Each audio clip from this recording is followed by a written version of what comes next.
Meus queridos irmãos, a paz do Senhor, continuando naquele nosso projeto de falar sobre a fé, né? Fé que nós precisamos voltar a viver e também a manifestar uma vida de fé que nós precisamos. Eu falei no outro vídeo que nós estamos vivendo um tempo de crentes incrédulos, não generalizando, obviamente, mas infelizmente, por causa das muitas facilidades, não somente inseridas em nosso meio, por causa das tecnologias, mas também por causa das pregações, né, vamos dizer assim, dos púlpitos, das mensagens, né?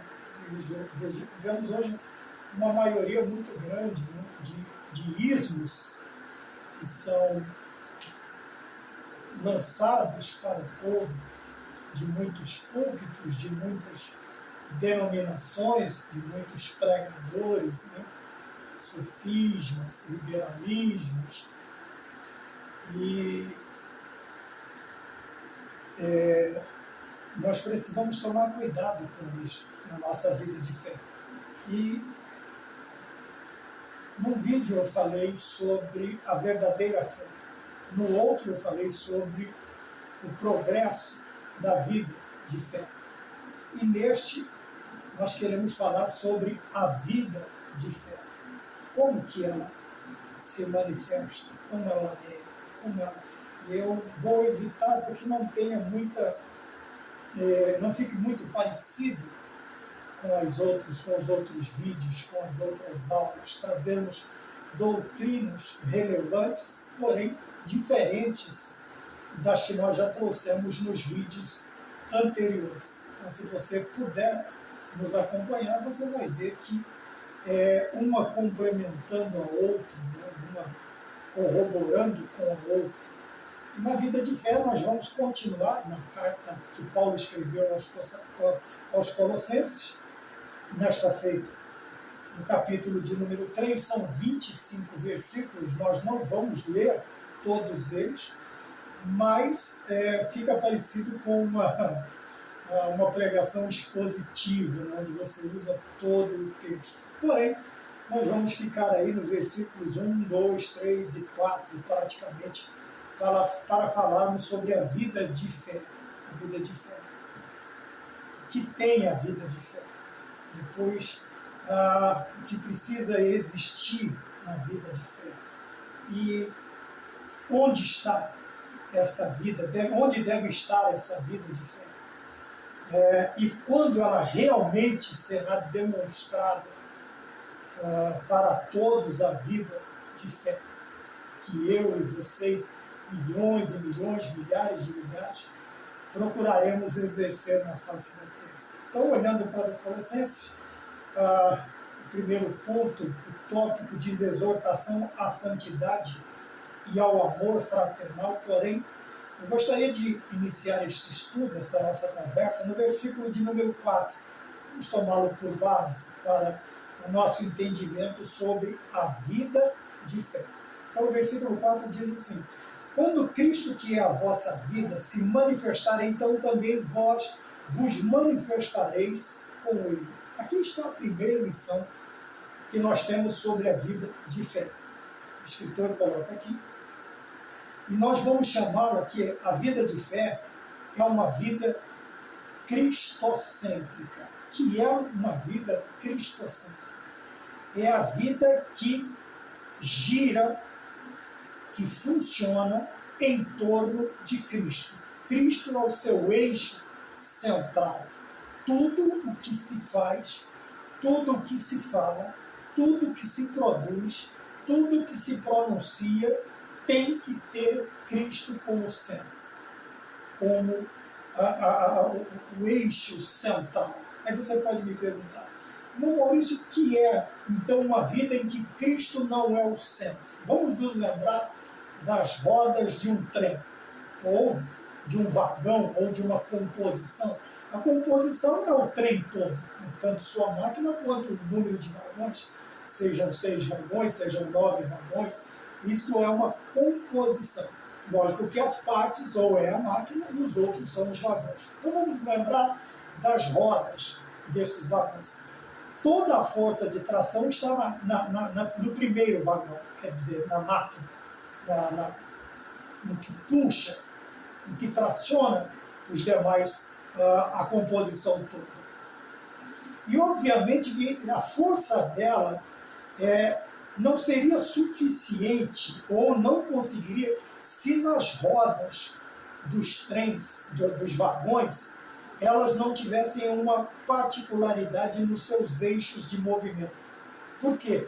Porque eles não são concêntricos, eles são excêntricos. Se você olhar uma roda do trem, vamos desenhar aqui mentalmente a roda, o centro seria isso aqui. Se todos os eixos estivessem no centro das rodas, não teria como movimentá-las. Então eles são excêntricos, eles estão fora do centro, os distalados. Estão fora do centro. Então você imagina uma roda e ao invés do pino estar aqui, ele está quase na extremidade, né? quase encostando no diâmetro, vamos dizer assim, da roda. Então ele vai ficar aqui. Não está no meio, ele está bem fora. Você traça aqui o diâmetro, então do meio para cá você tem o raio. Então ele vai estar aqui quase que encostando na roda. E assim todas as outras. Colocada de um jeito certo. Quando a máquina tracionar, quando a máquina puxar os vagões, o que vai acontecer com esses pinos excêntricos? Eles vão fazer esse tipo de movimento. Se eles estivessem no meio, eles travariam. Como eles são excêntricos, eles vão conseguir movimentar. Eles vão fazer este movimento e assim os demais vagões, eles vão acompanhar a força da máquina. Eles vão acompanhar a força da máquina. Apesar de você ter eletricidade, você vai ver aqueles suportes que atingem a rede elétrica acima do trem ou acima da composição, os eixos têm que ser compostos desta maneira, porque senão eles vão ficar travados. Ao invés de eles simplesmente acompanhar, a máquina não tem força para arrastá-los, porque as rodas não vão movimentar. Se eu estiver errado, por favor, me corrija. Quando Cristo é o centro da vida, quer dizer que ele está no meio.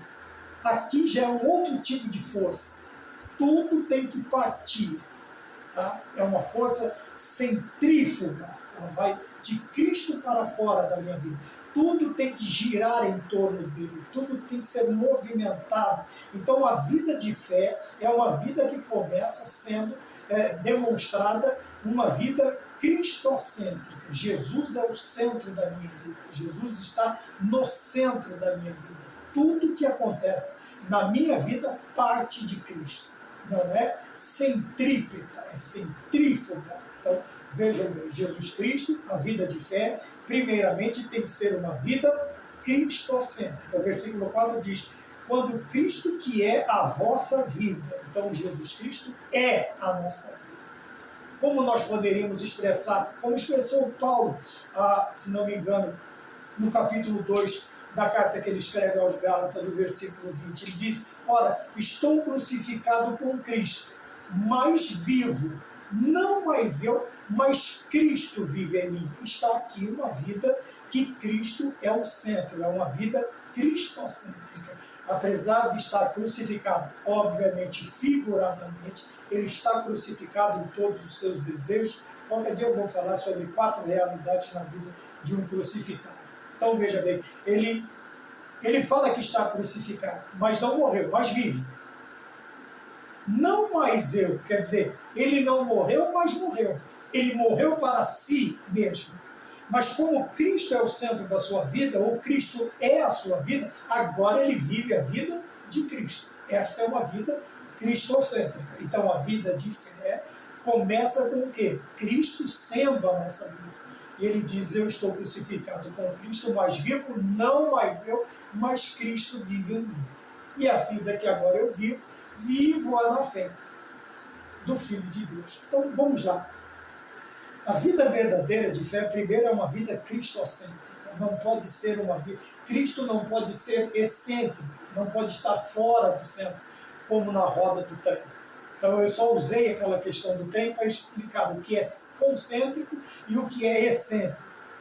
Tá bom? Então, Cristo sendo o centro da minha vida, tudo gira em torno dele. Veja que Paulo diz, eu estou crucificado com Cristo, mas vivo. Vivo uma vida nova, porém, a minha velha vida morreu. O velho homem morreu. A vida que eu vivo agora, eu vivo a vida de Cristo. Vivo por fé. Vivo na fé. Eu vivo a vida de Cristo. Então, primeiro, a vida de fé é uma vida cristocêntrica. Não pode existir uma vida de fé em que Cristo, na vida da pessoa, não seja o centro, não seja o ponto principal, não seja a prioridade. Não dá para viver uma vida cristã, verdadeira, genuína, uma vida de fé, se Cristo não for o centro da minha vida. Então vamos lá. 2, o versículo de número 1 agora. Nós vimos então que a vida de fé, ela tem Cristo como sua vida. Quer dizer, a vida de fé é uma vida cristocêntrica. Tudo que eu e você vamos fazer tem que ser baseado em Cristo Jesus, em seus ensinamentos, na sua vida terrena, enquanto esteve aqui conosco, né? Vamos dizer conosco, logicamente que nós hoje não estávamos com ele lá, mas viveu aqui conosco, ele pisou a nossa terra, ele comeu a nossa comida, ele vestiu a nossa roupa, ele teve os mesmos, ele chorou como nós choramos, ele viveu a vida com uma diferença. Ele não pecou, não tinha pecado, não pecou e nem pecará. Então Cristo é o exemplo da minha vida. E a vida da fé, de fé, ela começa com uma vida cristocêntrica. Então Jesus é a minha vida e eu vivo Cristo como minha vida e Cristo é a minha vida, vivendo, vamos dizer assim, eu permito que Cristo conduza a minha vida, eu permito que Cristo conduza os meus planos. Tudo estará atrelado à vontade de Deus, à vontade de Cristo Jesus. 2, no versículo de número 1 está escrito assim: portanto, se já ressuscitaste com Cristo, buscai as coisas que são de cima, onde Cristo está assentado à destra de Deus, à direita de Deus. Então, a segunda realidade que eu tenho da vida de fé é uma vida ressuscitada, uma vida nova, uma vida que foi transformada. Paulo também vai nos trazer uma grande instrução quando ele fala aos Coríntios, se não me engano, na segunda carta, capítulo 5, versículo de número 17. Se já ressuscitastes com Cristo, nova criatura é. As coisas velhas se passaram e eis que tudo se fez novo. Temos aqui a visão novamente do homem, velho homem morto. A velha vida, os velhos costumes, a velha natureza agora está subjugada pelo poder de Cristo. Por quê? Se eu já ressuscitei com Cristo, veja que ele está falando com vivos, ele não está falando com mortos. Ele está falando com vivo. Logo, ele está nos dando uma instrução de como deve ser a vida de fé. E a vida de fé deve ser a vida como de alguém novo nascido, ou nascido novamente, ou novo convertido. A minha vida tem que ser diferente. A vida do ressuscitado, veja, ele diz, se você já ressuscitou com Cristo, busque as coisas que são de cima, onde Cristo está assentado. Veja, vamos ficar só no buscar as coisas. Os meus anseios, os meus desejos, as minhas ações devem ser voltadas, todas elas, para quê? Para o que está acima, para o que vem de cima, para o eterno. Não mais uma vida fútil, efêmera, passageira, mas uma vida que busca a eternidade. Num determinado tempo, Jesus Cristo disse, onde estiver o vosso tesouro, aí estará o vosso coração. Então quer dizer que se todo o meu tesouro estiver em cima, estiver no céu, toda a minha vida será voltada como um novo convertido, como um ressuscitado, estará voltada para as coisas de cima. Então a vida de fé é a vida de vamos usar o ressuscitado. O ressuscitado é o quê? Aquele que estava morto agora foi trazido à vida. Isto nos é simbolizado no ato do batismo. Quando somos cobertos pela água, nós estamos simbolizando que morremos. Então, todo morto tem que ser plenamente coberto. Não pode ficar partes do morto fora ou sem ser enterrado. Naquele momento, nós estamos mostrando ao mundo que morremos. Quando a água nos cobre no ato batismal, nós que usamos a imersão para o batismo, tá bom? Usamos a imersão para o batismo. Então, nosso batismo é por imersão, baptizar, tá bem? Alguns usam o batismo usando o fato do símbolo da água. Tá? Contém água, é um batismo. Ninguém está falando sobre isso. Estou falando do nosso. O nosso é por imersão. Tá bem? Vai precisar de um rio, de um tanque batismal, de uma piscina, mas vai precisar da imersão. Quando somos cobertos pela água, nós estamos dizendo ao mundo: morri para você, estou morto, viu? Fui coberto. Agora vem a parte da ressurreição. É quando o candidato é retirado das águas. Simboliza a ressurreição. Agora uma nova criatura. Então vejam bem, a vida de fé ela é vivida, é uma vida de um novo nascimento, de uma ressurreição. Eu estava morto nos meus delitos e pecados. Jesus entrou na minha vida com uma explicação. Veja, os meus pecados são expiados no momento em que genuinamente eu aceito a Jesus Cristo como meu Salvador. O ato batismal é que eu estou expressando para o mundo, tá? Que eu morri para ele e ressuscitei para Cristo. Então é uma vida de fé. Tá bom? Alguns dizem que precisa batizar no rio para o rio levar os pecados. O pecado foi lavado. Como que canta o hino? Meu pecado na cruz foi vencido, pode pela fé vencer também. Então vejam bem, quando eu aceito genuinamente a Jesus Cristo como Salvador, o sangue de Jesus Cristo me purifica de todo o pecado. Então por que eu preciso me batizar? Porque é a segunda ordenança que Cristo me dá. A primeira qual que é? Aquele que crer e for batizado será salvo. Então veja que o batismo é a demonstração de que meus pecados foram perdoados por Cristo e expiados no sangue derramado na cruz. Qual é o segundo? Aquele que come da minha carne e bebe do meu sangue, este tem parte comigo. É a ceia do Senhor. Então ou a ceia, como alguns preferem chamar.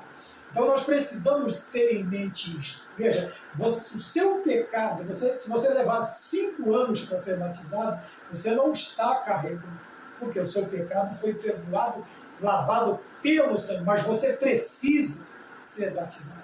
Precisa. Ah, mas eu não sinto vontade, pelo amor de Deus, então você não se converteu genuinamente.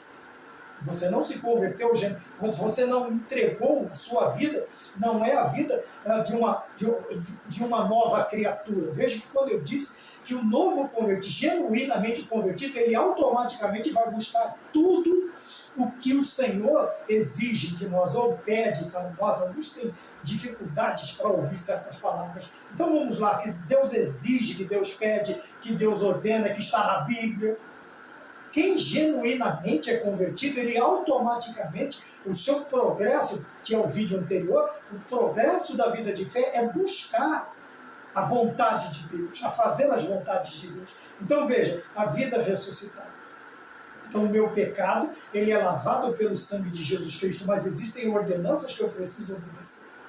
Eu preciso obedecer principalmente para pertencer a uma denominação, para participar da segunda ordenança de Cristo, que é a ceia. Então eu preciso cumprir as ordens que estão contidas, seguindo o exemplo de Jesus Cristo. Quando Jesus Cristo foi ser batizado por João, João disse assim: eu tenho que ir a ti, e o Senhor vem a mim. Ele diz: deixa por agora. Por quê? É necessário cumprir a justiça. Então veja bem, nós precisamos, a vida de fé também, acrescentando aqui, a vida de fé, ela é feita de cumprimentos de preceitos, de ordenanças, de ordens, de doutrinas da Bíblia Sagrada, que são passadas, ensinadas pelas Sagradas Escrituras. Então veja bem, uma vida de fé é uma vida ressuscitada. Eu já expliquei a você tanto a ressurreição quanto a sua figura, né, no ato do batismo. Tá bem? Terceiro, é uma vida voltada para as coisas do alto, versículos 1 e 2. Nós já lemos. buscai as coisas que são de cima, pensai nas coisas que são de cima. Veja, buscar e pensar são duas ações diferentes. Veja que buscar é a ação do pensar. Por quê? Se eu somente fico no campo do pensamento, eu não concretizo o pensamento. Eu só concretizo o meu pensamento a partir da minha ação, do meu movimento, do meu agir. Então vejam bem, a vida, ele diz aqui, ela é voltada para as coisas de cima. Quando fala de cima, obviamente está falando dos céus. Eu já falei sobre isso no início deste vídeo. Mas a gente pode, eu posso usar essas duas questões, pensar e buscar. Então veja, pensar está no campo do quê? Como é que o pessoal gosta de falar? Do abstrato. E o buscar, como ele diz aqui, pensar e buscar, está no campo, buscar já está no campo do concretizar, do concreto. Então veja que coisa interessante. Se eu ficar somente na questão do pensar, eu não completo a ação. Eu preciso completar a ação buscando as coisas. Não é só pensando, mas buscando. E eu vou buscar isso aonde? No meu viver cotidiano, no meu viver diário, no meu viver enquanto eu estiver aqui na vida. Então a minha vida será buscar as coisas que são de cima. Eu já falei que as coisas terrenas são efêmeras, são vaidades, são passageiras, são fúteis. Algumas são importantes, mas são efêmeras, são fúteis. Outras são supérfluas, mas as coisas de cima são eternas. Obviamente que no meu viver diário eu terei que buscar principalmente o meu sustento, o sustento da minha família, o sustento, mas é um segundo plano, porque a minha primeira busca deve ser as coisas que são de cima. De cima. Também, nós estamos falando em outras, na escola dominical, se você puder assistir os vídeos, que Mardoqueu, ele ganha um presente maravilhoso, ele ganha um passeio pelas ruas de Suzã, montado no cavalo real, vestido das vestes reais, coroado com a coroa real, e diante dele ia um homem, um anunciador, um promulgador, um proclamador, dizendo assim: isto se faz ao homem a quem o rei se agrada. Olha que honra, seria uma das honras máximas, poderíamos colocar como uma das principais honras que um homem, quando olhamos para a história, um judeu que ficava sentado numa porta. Esse sentar na porta nós não sabemos o que é, qual era, se ele desempenhava um trabalho ou se ele simplesmente sentava ali cuidando, sei lá, uma função de vigília. Não fala o que é. O que eu quero dizer para você é que mesmo depois de tudo isto, ele simplesmente tira a coroa do rei, tira a roupa do rei, não tira a roupa do rei, tira a roupa que ele estava vestido do rei, ele apia do cavalo, vamos dizer assim, ele desmonta e olha para Amã. Eles eram dois desafetos, aliás, Amã era desafeto dele, ele não estava nem aí. E qual é a ação consequente de Mardoqueu? Ele não se deslumbra, ele simplesmente pega e volta a sentar na porta. Veja que a vida dele, ele teve toda aquela pompa, ele recebeu todo aquele presente, mas para ele aquilo era efêmero, era passageiro, era mundano, era vaidade, aquilo ia acabar. Mas Mardoqueu tinha uma visão diferente.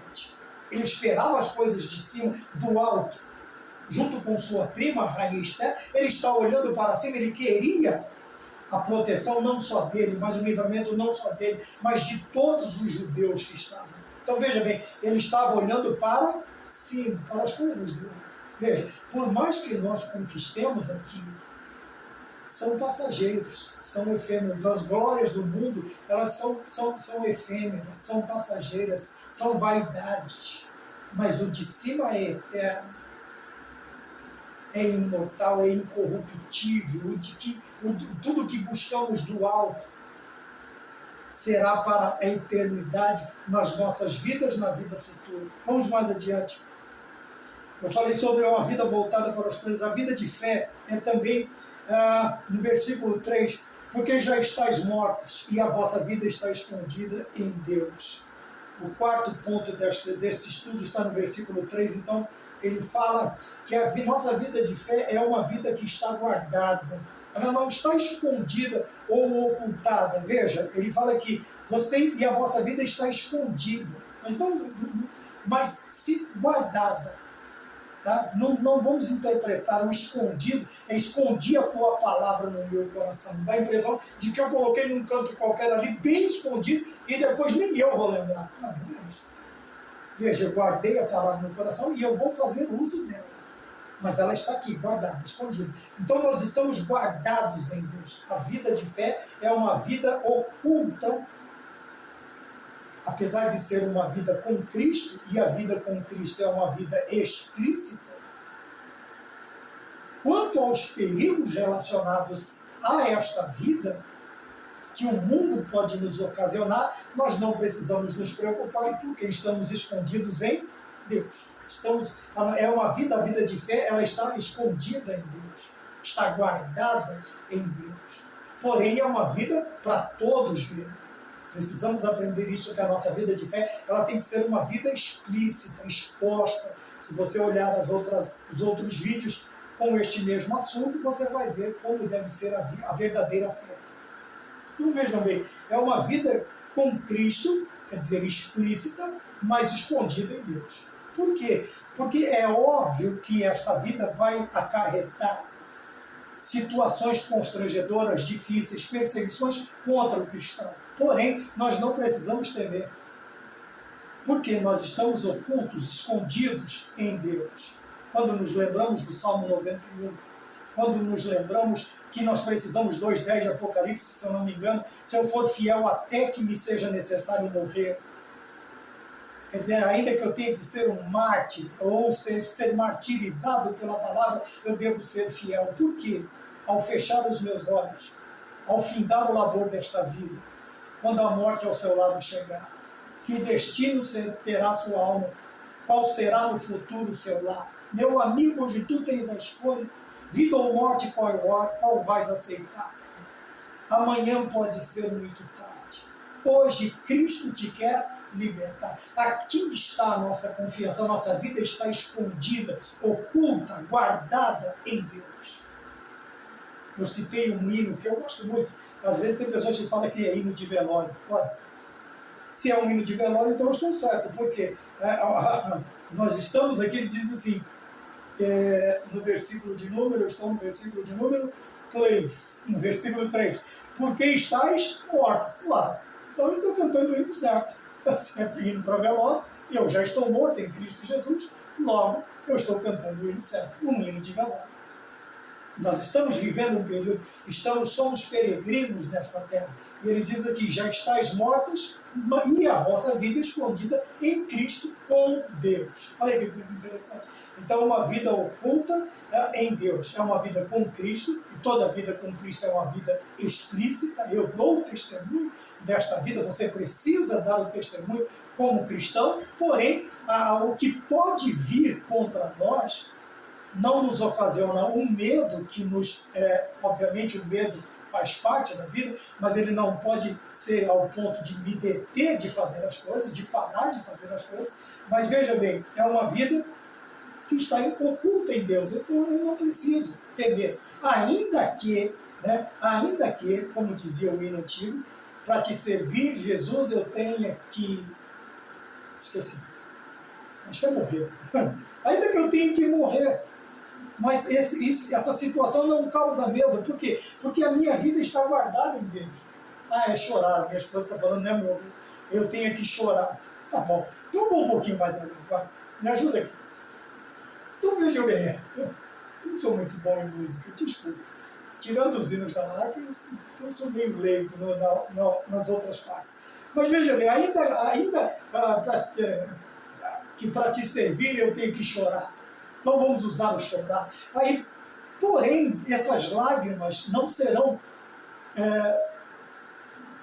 de desesperança, pode ser até de tristeza, mas não de falta de esperança. Por quê? Ainda que eu chore, eu estou escondido em Deus. A minha vida está guardada em Deus.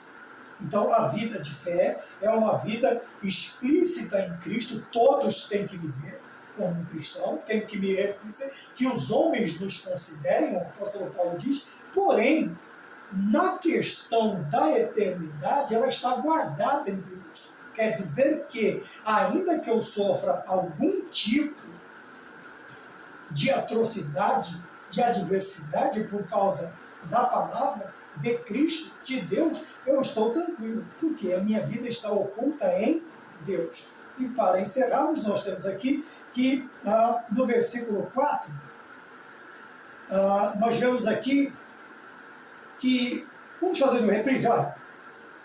Então, a vida de fé, primeiro, ela é cristocêntrica. Segundo, é uma vida nova, uma vida de um novo convertido, de um ressurreto. 3, é uma vida voltada para as coisas do alto. Veja, é uma vida que busca o eterno, não vive de vaidades, de efemeridades, de futilidade, de veleidades, de, sei lá, termo que você vai usar. Mas veja bem, é uma vida voltada para o alto. 4, é uma vida com Cristo e escondida em Deus. Então veja, nós estamos com Cristo, vivemos esta, manifestamos Cristo, mostramos Cristo, porém, por causa das consequências, eu não preciso ter medo. Por quê? Ao mesmo momento, essa vida explícita está escondida em Deus. Está escondida em Deus. E por último, nós vemos que essa vida, um dia, ela será manifestada plenamente. Plenamente. Quando? Olha o versículo de número 4. Quando Cristo, que é a nossa vida, se manifestar, então também vós vos manifestareis com Ele em glória. Aqui já está falando da vida eterna. Aqui, a vida de fé, ela vai ser manifestada na sua completude, na sua totalidade. Ela será mostrada cabalmente, como nós vimos em algumas aulas. Então, é por isso que nós vivemos a vida de fé. É por isso que determinadas coisas, elas podem até nos assustar, mas não nos deter. Porque um dia, tem até o hino que diz, um dia Cristo voltará ao ascender, ao subir o prometeu. Do modo que subiu virá, há de ver o Rei Jesus, o povo seu.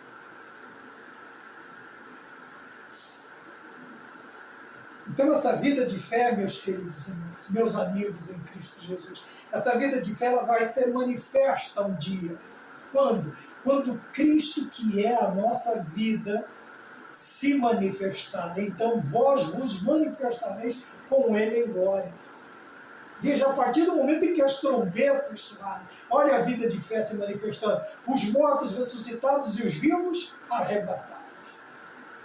Depois nós ficaremos 7 semanas, uma semana de anos, nós estaremos em festa na boda do Cordeiro, enquanto o mundo estará numa situação desesperadora, mas nós estaremos com Cristo, à mesa com Ele. No ato da ceia ele disse assim, desde agora não tomarei mais convosco, até aquele dia novo. Que dia é este? É o dia em que nós seremos servidos por Ele na ceia, nas bodas, a noiva será recebida pelo seu noivo. Os anjos a reverenciarão. As músicas receberá a noiva, os vitoriosos. A vida de fé, agora ela tem o seu pagamento. Ela tem a sua vitória e nós ficaremos lá. E depois a gente retorna. A história continua, mas eu vou parar por aqui.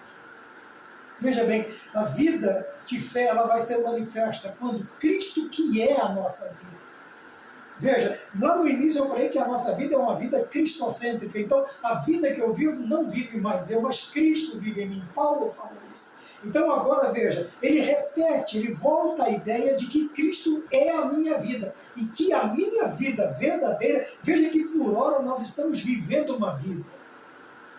Mas nós estamos vivendo uma experiência da vida. Somos peregrinos nesta terra. Mas um dia nós vamos viver a vida como ela é. Aí sim, Porque aqui nós viveremos aí 100, 120, alguns alcançam, são pessoas longevas, suas vidas são longas, 100, 110, 120 anos, mas vai passar. É esta vida que nós esperamos? Não, nós esperamos aquela vida, a vida eterna. Quando Jesus Cristo, que é a nossa vida, se manifestar. É aí que está a nossa visão, é onde nós estamos ligados. Minha esposa também, ela não avisa só a letra certa, a hora também que eu tenho que parar. Mas isso é bom para não ficar muito longo, né?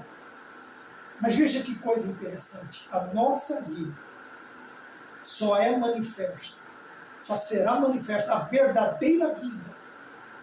Mas, irmão Maurício, então essa vida que nós estamos vivendo não é a verdadeira? Não, porque não é aqui. Ageu disse, não é aqui o nosso lugar de descanso. O escritor aos Hebreus 4:9 diz o quê? Ainda resta um lugar de repouso para o povo de Deus. Em Atos, Pedro diz que para nós orarmos para que venha tempos de refrigério. Se não me engano, acho que é 2:19, em Atos. Então nós precisamos sempre nos lembrar que por mais benesses que tenhamos aqui, por mais agradável que seja a nossa vida, ela não é aqui. Nós estamos passando um tempo. Nós estamos passando uma chuva, nós estamos passando um período, nós estamos aqui vivendo uma experiência da verdadeira vida. Temos privilégio de Deus, bênçãos de Deus, já estamos vivendo esta vida aqui, sim, mas não plenamente. A viveremos plenamente quando Cristo vier, quando Cristo voltar e buscar a sua noiva, buscar a sua igreja. E aí sim nós teremos uma vida que será manifesta. Aí, no caso, muitos não vão ver, mas a nós, ou nós não veremos a reação dos que verem a nossa partida e ficarem no arrebatamento, mas nós vamos poder nos alegrar, não com aquele orgulho faccioso, aquele orgulho jactancioso, não, mas com alegria, porque a nossa vida cristocêntrica, valeu a pena. A nossa vida, a nossa nova vida, distanciada do velho homem, valeu a pena. A nossa vida oculta em Deus, mas manifesta em Cristo, valeu a pena. Que também agora nós vamos olhar para as ruas de ouro, os muros de jaspe e de cristal. Veremos o rio da vida.